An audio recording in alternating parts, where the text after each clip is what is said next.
Hey, welcome back. Thank you so much for joining me. Today I'm going to be talking you through Revelation chapter 8. Revelation 8 is actually moving into the mid-tribulation period, which is covered pretty much from chapters 8 through to chapter 16. The period of mid-tribulation is important because it is the point where all of this the wrath from the beginning of the early tribulation and the great tribulation period all come together. So it's a consolidation of that time. So Revelation 8 is talking about moving into the time of judgment known as Jacob's troubles. This is the period of tribulation which covers chapter 6 to chapter 18. So I'm just going to give you a quick recap. To recap first, the covenant has been signed with Israel and the church has now left the earth.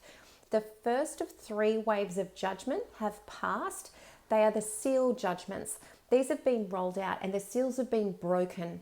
The first 4, which were depicted by the horses, represent the unveiling of the Antichrist to the earth. World War III has begun. A quarter of the earth's population has perished in this war. Israel's potential sparing is noted in do not harm the oil or the wine. The breaking of the 5th seal is the souls under the altar, and these are the believers that have been martyred through the tribulation period up to this point for their faith in Christ. Chapter 7 interrupts the narrative of the rollout of tribulation, and it gives us a background of the events that have happened up to that point. Martyrdom is coming for every believer in this period, but reflectively, hell is coming for every unbeliever in this period. The 6th seal marks the first time that the Lord brings supernatural destruction to the earth. This is when every mountain and island is moved. All destruction on the earth at this point in time is the result of an angry God. And the last of the seals, the 7th seal, is actually the next wave of judgments, the trumpet judgments. So moving into chapter 8. Chapter 8, verse 1 to 4, speaks about a silence in heaven for about half an hour. The vagueness of the time indicates to us that we're not to focus on the time, but focus on the silence. This brings us to the end of the storyline of this age, and it's the painful trial coming to its midpoint.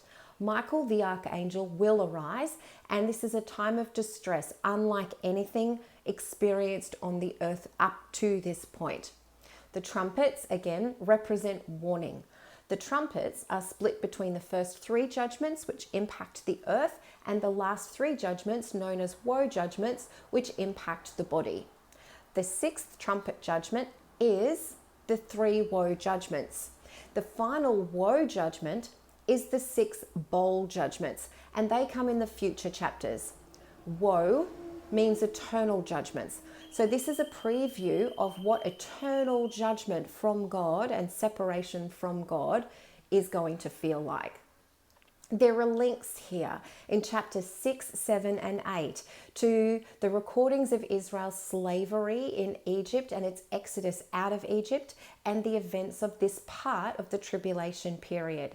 More detail on this can be found in the Verse by Verse Ministry International series on Revelation. So if you want to get to the guts of this detail, please, I encourage you to go to Verse by Verse Ministry International and watch a series section on chapters 8 to 10 for the detail. So what happens at the first trumpet judgment? Revelation 8 verse 8 gives us the detail. It says it's something like a great mountain of fire that is thrown into the sea. And at this point, 1/3 of the sea turns to blood. Again, this is like a bigger version of the events that were carried out through the book of Exodus. But this must be in a contained body of water. Otherwise, 100% of the water would become bloodied but diluted, not 1/3 of the sea turning to blood. 1/3 of the creatures in the sea dies from the blood killing the sea creatures. 1/3 of the ships on the water are lost. Given that blood is thicker than water, Buoyancy of ships and boats is going to be affected during these times. Remember, there's not much inhabitable land at this point in the tribulation period, and the inhabitable land on the earth is getting smaller and smaller by the day. Many regions will be uninhabitable and will shift towards the promised land, the Middle East, on the earth. The War of Armageddon, which is Har Megiddo, takes place in its location purely because there is no part left of the earth. We're moving into this concentration of the period near God's promised land. It speaks of a great burning star. This is figurative, and the star falls from heaven into the fresh water, plural, making 1/3 of the fresh water bitter.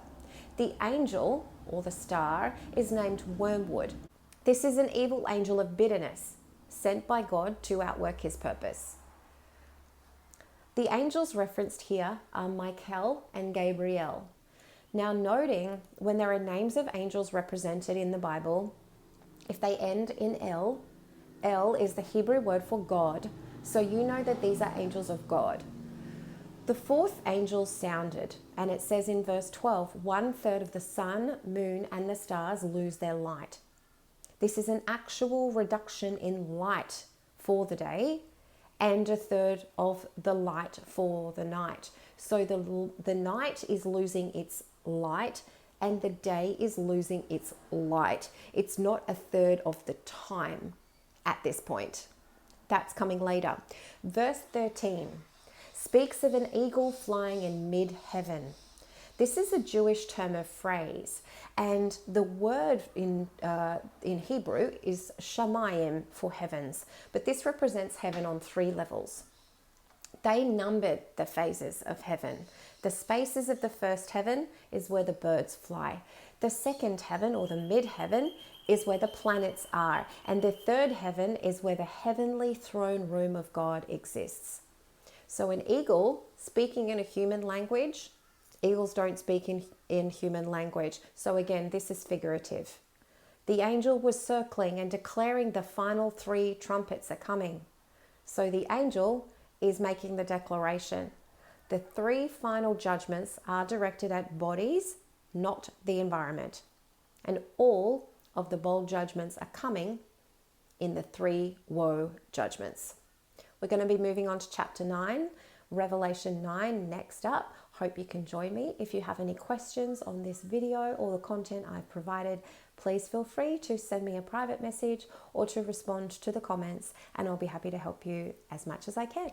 Thank you and God bless.